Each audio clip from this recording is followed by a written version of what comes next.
Assalamualaikum warahmatullahi wabarakatuh. Welcome back to my video. I am Hardiana, students of English Education Department 2018. In this video, I will discuss how the systematic phase is used to conduct discourse analysis for the purpose of learning and teaching English as foreign language. The systematic phase in questions is the methodology of discourse analysis for English language teaching. There are four systematic phases. First is collection phase, the second is identification phase, the third is the explanation phase, and the last is the classification phase. These four phases can be used in conducting a discourse analysis as an integral part of academic research to determine the result of developing English teaching and learning outcomes. Okay, the first phase is collection phase. The collection phase means a process of collecting and also selecting spoken discourse or written discourse materials which are then analyzed to obtain relevant and necessary information about the use of language in context. Materials in this context depend on the focus of the type of discourse to be analyzed must be able to meet the objectives of learning English skills based on the needs of students. If the focus of the analysis is the spoken discourse, then the material is about interactional, transactional, or performance discourse and must pay attention to the selected material that is in accordance with the learning objectives. And if the focus of the analysis is written discourse, then the materials must be in the form of written text such as personal, academic, and other writings. There are two important requirements that must be considered in the collection phase. They are the first is the suitability of the materials to learners' needs, and the second is the authenticity of the selected materials. Okay, the first is the suitability of the materials to learners' needs. The needs of students indicate what students want to learn and achieve in a learning process.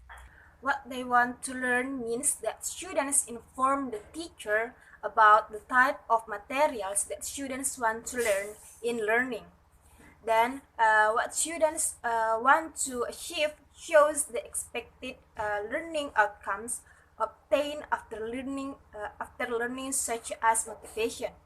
So the materials must be in accordance with the needs of students. So it will be easy to stimulate and attract students' attention because the materials is in accordance with their interest. There are several techniques to find out about students' needs that requires little time apart from the students' prior knowledge. They are analyze the syllabus. The second is free writing. With the free writing technique, the teacher can validate students' needs by asking students to write notes on paper containing topics that will provide insight, hope, and also students' motivation for the lesson to be learned. The third is develop group division. It means that the teachers ask students individually to make a list of positive and negative experience in the previous course. Then the students team correct the list. Positive list as suggestions and negative lists will be avoided. Next, survey. A survey can be conducted before or at the beginning of the lesson because each student has a different level or skill or practice. surveys are useful for exploring students' learning preference, such as learning style, previous students' experience, and students' motivation in learning. Next, identify lesson learned. It means that students get information or tips from alumni about what content is the most challenging and what learning strategies are the most effective. Next, publicly publicly record and synthesize. And the last is pre-assessment. This pre-assessment is conducted to determine whether students are ready cognitively, socially, affectively, and physically in new learning. After information about students is collected, the teacher must use that information as basis for formulating learning objectives and meeting learning objectives to meet students' learning needs. Learning objectives and students' needs can be used to collect materials for analysis using discourse analysis. So, the result of the discourse analysis of the material will allow teachers to develop reliable and semi-authentic teaching materials. Okay, next, the second condition that must be considered is the authenticity of the selected materials. To understand the concept of the authenticity of the selected materials, we must know what authentic materials are. In the book Discourse Analysis for English language teaching, page 93, there are several definitions of authentic materials according to experts. They are opinions from Marrow, Harmer, and also Noonan. Based on the definition of the expert opinion, the characteristic of authentic materials can be formulated, such as they are real language, produced for native speakers, and designed without the teaching purpose. We can find authentic materials in everyday life, especially in today's sophisticated era. We can find it on the internet because through the internet, it contains various newspaper, TV broadcasts, documents, speech, and so on. To help teachers collect authentic materials, teachers must know what type of authentic materials can be used in teaching, so that it can make it easier to for teachers to choose teaching materials that are suitable for teaching speaking skills and also for writing skills. According to Gebhardt, authentic materials are categorized into three. They are authentic. The first is authentic listening viewing materials like quiz shows, movies, songs, and so on. The second is authentic visual materials like slides, paintings, photographs, and so on. And the last is authentic printed materials like lyrics to songs, greetings cards, newspapers, articles, and so on. I move the second systematic phase. The second systematic phase is identification phase. Identification refers to the process of recognizing and naming discourse contents such as form, structure, function, and other relevant information from the language used by native English speakers in social interaction. If a teacher wants to do discourse analysis, then the teacher must identify and name the content of the discourse to be identified, whether it is spoken discourse or written discourse. When the teacher is interested in analyzing spoken discourse, especially in casual conversation, the contents of the discourse need to identified and named, such as the discourse pattern, the discourse exchange, the discourse functions, as well as the discourse internal structure. Meanwhile, when the teacher is interested in analyzing written discourse, the content of the discourse that will be recognized and named are grammatical cohesion device, lexical cohesion, and text pattern used in written language.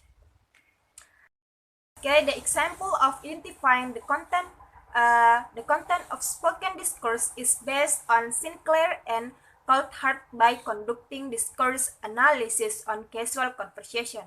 For example, you can see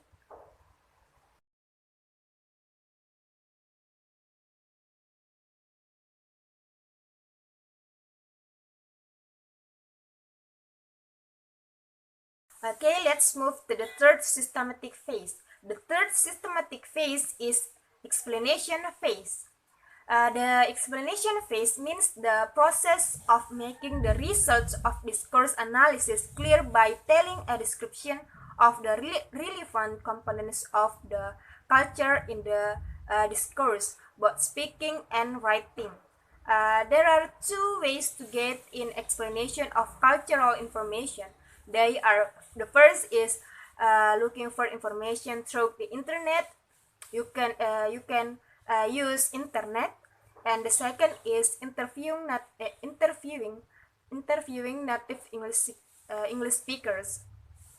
Information about cultural descriptions can be used to enrich knowledge about English culture for both teacher and students, making it easier for them to understand and use language for real social interaction. Okay, for the last systematic phase is classification phase. The classification phase is the process of placing the result of the discourse analysis that has been identified into some information based on certain categories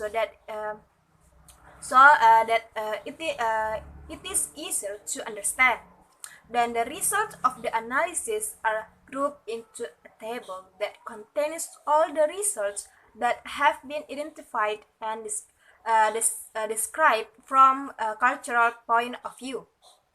This table can help teachers identify each component of the discourse.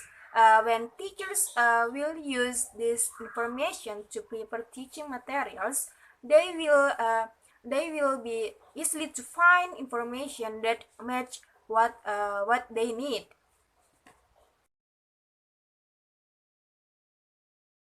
Okay, for the last is the conclusion. When we want to do, or a teacher wants to do, a discourse analysis to find out the development results of teaching and learning English, we can do follow the methodology of discourse analysis for English language teaching. They are: the first is collection phase, which means a process of collecting and selecting spoken or written discourse materials and then analyzing them to obtain information about the use of language in context. In conducting the collection phase, there are two important requirements that must be considered. They are the suitability of the materials to learners' needs and the authenticity of the selected materials. The second is identification phase. Identification phase refers to the process of recognizing and naming the relevant discourse content of the language used by native English speakers in social interaction. And the third is explanation phase. Explanation phase, which is the process of making the results of discourse analysis clear by telling a description of the relevant component culture. Okay, and the last is classification phase. A classification phase is the process of placing the results of the discourse analysis that has been identified into a table based on certain categories so that it is easier to understand. Okay, thank you for your attention and wassalamualaikum warahmatullahi wabarakatuh.